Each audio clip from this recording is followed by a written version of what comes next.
3 বছর বন্ধ থাকার পর 2012 সালে গভর্নমেন্ট টু গভর্নমেন্ট G2G পদ্ধতিতে মালয়েশিয়ায় জনশক্তি রপ্তানি শুরু করে বাংলাদেশ।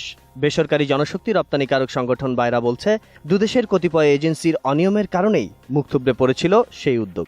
এবার ব্যবসায়ীদেরও সম্পৃক্ত করে জনশক্তি রপ্তানির উদ্যোগ নিয়েছে সরকার।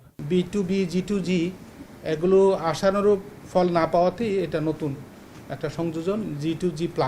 তবে বাইরা বলছে, বছরে গড়ে 5 লাখ শ্রমিক মালয়েশিয়ায় পাঠাতে হলে মন্ত্রণালয়ের সক্ষমতা বাড়াতে হবে। আমাদের মন্ত্রণালয়ের কর্মকর্তা কর্মচারী বৃদ্ধি করতে হবে, আমাদের বিএমইটিতে কর্মকর্তা কর্মচারী বৃদ্ধি করতে হবে, আমাদের এয়ারলাইন্সের বিষয়টাকে চিন্তা করতে হবে।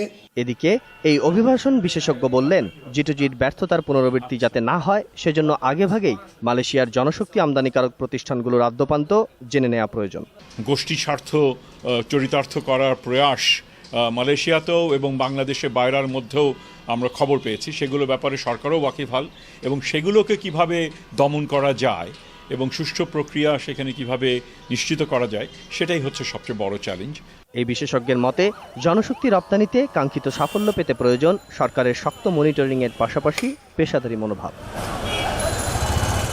রাফেজ আদনান আদেল, 21 টেলিভিশন, ঢাকা।